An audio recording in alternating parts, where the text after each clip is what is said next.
we do have the leader of the minority in parliament. His name is the Osei Kyei Mensah Bonsu. Good morning, minority leader. How are you?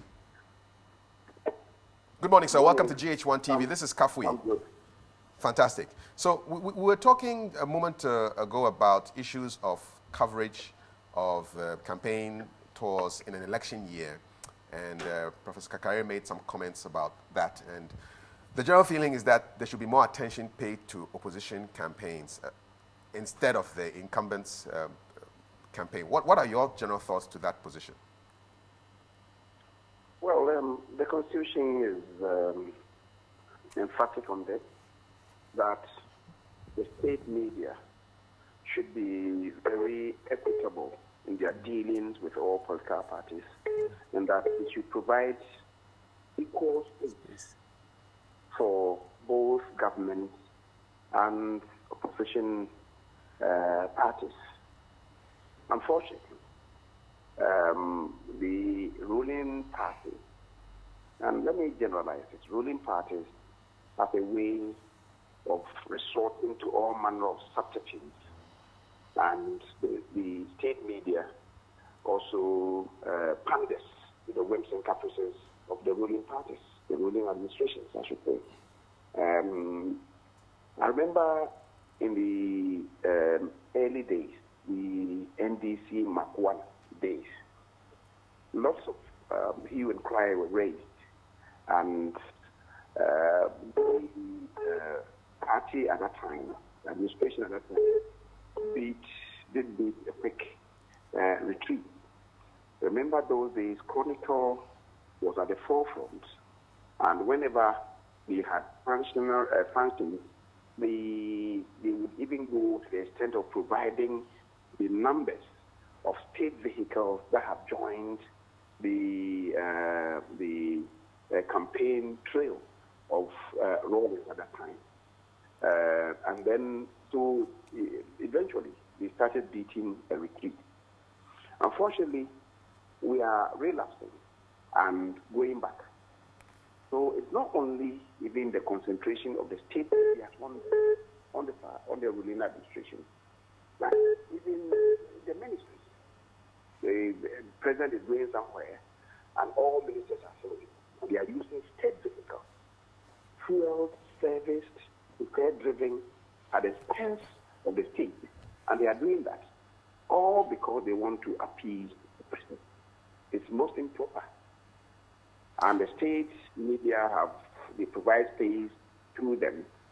I do not know whether the advertisements that government is doing, they have paid for it.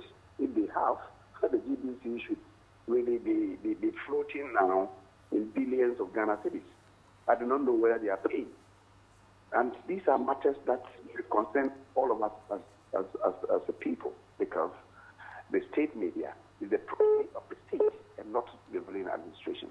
So I think that basically, certainly I agree with the thoughts of Professor Kakare, and I think we should be much more up and doing as a state than we have been doing.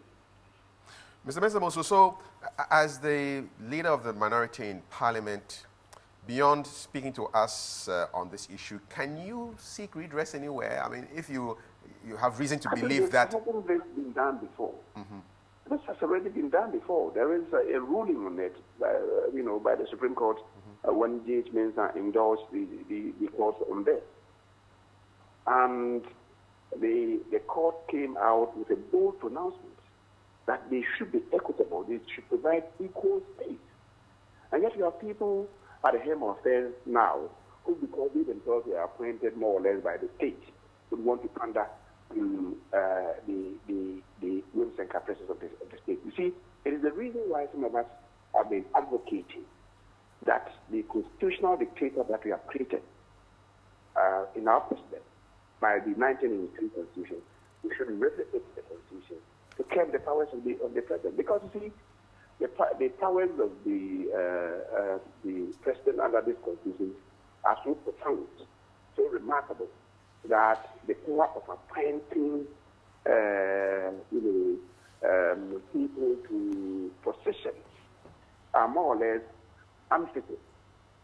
Elsewhere in the entrenched democracies, where the president has to do this, he will require maybe approval by parliament, prior approval by parliament, and the approval is not just by a simple majority, maybe 2/3 majority. And if the president has to do that, he will then be obliged to be much more consultative than he's been doing. And if the president is required to be much more consultative, say in the appointment of the Electoral Commission, the NCC, SHRAG, and all those constitutional bodies, the media, and so on, then everybody who is appointed would know that he doesn't exist at the beck and call or the whims and caprice of the president, that he owes an obligation to the state to be neutral and impartial in his dealings. Not so under our present government, which is why people behave like timorous souls when it matters. Honorable, but if indeed there is a ruling in that regard, why is it not being enforced? That's a multi-million-dollar question. That's a multi-million-dollar question. And that is why, you know what the president is doing now? Even though all people with conscience know that he's campaigning, they will tell you that, oh, he's just on a duty tour. But you and I know that he's campaigning. You and I know that, and the result is just like, if I may recall, what happened when the NDC was going to have their presidential primary under President Mills. Remember, people were criticizing him that he hadn't done anything. And so he woke up one day and said, well, he'll go around to inspect projects, cutting salt, commissioning projects, cutting tips, and wielding pickaxes to hit the ground and break the ground, to say that he was commissioning, starting a project and so on. And for about 4 weeks, this nation was witnessing that. Everybody knew that even relating his own internal party dynamics, he was campaigning.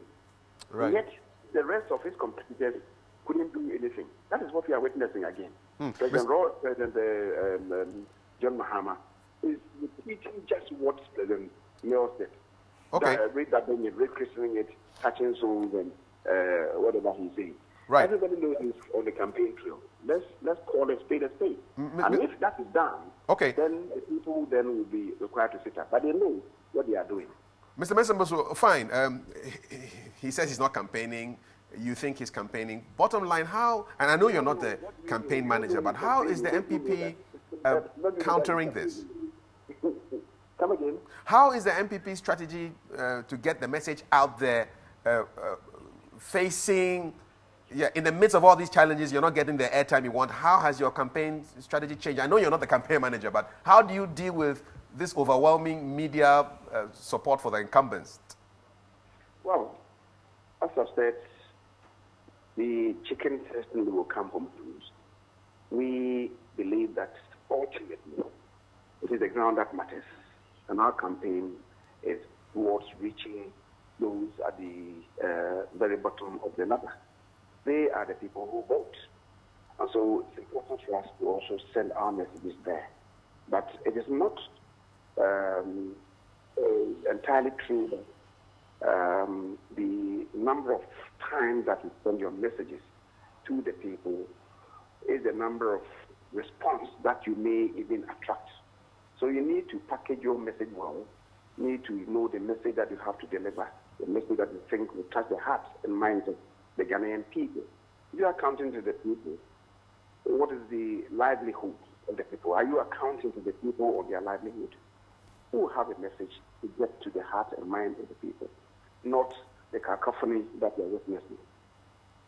Honorable, I think the difficulty here is the president himself being the sitting president and, of course, the candidate. And so at what point are we able to tell that he's been, he's being the president or probably in charge of the presidential functions? And at what point can we say that he's campaigning, so that as reporters, which ones would you know? How would you know? So you know which ones to cover, the campaigning ones and then the presidential ones, which of course is official. In the U.S., Obama did not cease to be a president when he hit the campaign trail. He didn't. But because he was a person with conscience on this matter, he said to his people that this is the watershed. I'm beginning my campaign. I'm not using my presidential plane. He went for a bus. A bus was specifically manufactured for him, paid for by the campaign appeals that he made, which amount he raked in. It was customized for him. A bus that was purposely built for his campaign endeavors. So he didn't use state money. All who followed him did not use state money. At points when he had to even enter trains to continue his journey, he paid for those of them who followed him, from the campaign money. That's the nation that has arrived. There's no need for any subterfuge. There's no need for desperation to resort to using state money. Remember what happened in 2012? When we finished, and even though the president was telling everybody that, his opponents were desperate for power, when we finished the election, he had rather dipped his hands in the national equity and used 6.2 billion Ghana cedis. This is 2 trillion old Ghana cedis to fund his own campaign. And that is why the repercussions is what we are witnessing today. The city is no longer picking up its weight partly because of what the president did in the election year 2012. Let's hope to God that he doesn't send this country in another direction this time around. At least the cedi is about 4 to the dollar, but it's stabilized somewhat over the past few months. Let's hope that by his deeds, he doesn't send the cedi tumbling again. But it's not the best. You and I know. You are asking me, how should we know? You are a journalist. You are not telling me that you don't know that the president is campaigning. You are not telling me that. You know, from the very bottom of your heart, you know that he's campaigning. Honorable, but we also know that per the structure that we have in place, every president has a presidential press corps. And so that everywhere that the president goes, the presidential press corps is with him and gets to report everything that happens. So in this case, and I want to pick your thought on this one, what happens to the press corps, the presidential press corps, since we're now struggling to get that balance between the campaigning bit and the presidential bit, what has to do with the nation? I was telling you what happened in the 2000 campaign. 1992 was different. And I told you what endeavor, what crusade the Chronicle launched. And then to 1996, clearly there was much more discussion in the application of state resources, ministries, directors following rawlings. 2000, there was a clear observation of a retreat from what used to be in 1992 and 1996. That's why I'm telling you that we seem to be relapsing. I will not altogether exonerate my own party when we were in administration. I will not do that because there were semblances of that as well. And I'm saying that as a nation we cannot afford that. In 2004, there was a clear observation that not much involvement of the state apparatus. 2008, I'm not too sure that we did about good as we did in 2004, honestly. But 2012 was work. And now we are witnessing a playback of the same scenario. That's why, as a nation, we should be careful.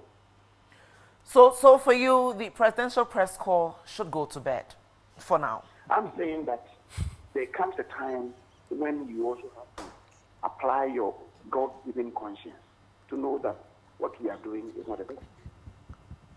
Because it's not everything that I cannot see come with a state and apply first, that this is where you must apply the brakes. I'm not too sure that the court can even do that. But they leave that to your own discretion, that what you are doing is not the best. And once you do this, we should also open our arms to cover the activities of the opposition parties. And yet people are not doing that. I mean, people are not being honest with themselves. As simple as that. But Mr. Mensah Bonsu, an issue came up with respect to the electoral commission inviting the all parties in the country to fora. We have an electoral commission that has taken money to go around, and they are saying they are going to all districts. Parties that do not operate in 2/3 of districts, they are going to prescribe them. That was last year. They took money to do that. They didn't do anything. This year they are taking money to do that, and they said by the first quarter they will do that. As we speak, they haven't done that. And at any IPAC meeting, we invite these so-called mushroom parties just to inundate the place and negative, progressive ideas that are brought up for discussion. Is that how to run an economy? Is that how to run a democracy? I think all of us should sit. And the burden is not only on the press. I'm not stigmatizing the presidential press corps alone. All of us are guilty. Right. Let us know that what we are doing is not serving a good purpose for our democratic government. Indeed. Before I let you go, I must put this to you. So I spoke to one of the NDC MPs recently, and I asked him, when does this accounting to the people tour end? And he told me, without even smiling, he said, November 6th. Now, what does that say for you? It tells you that they are purpose not to be truthful to Ghanaians. It tells you that they are purpose to use state resources to do their campaign. That's the obvious truth. We'll leave it there. Honorable Osei Kyei Mensah Bonsu is Minority Leader of Parliament. Many thanks for your insights this morning.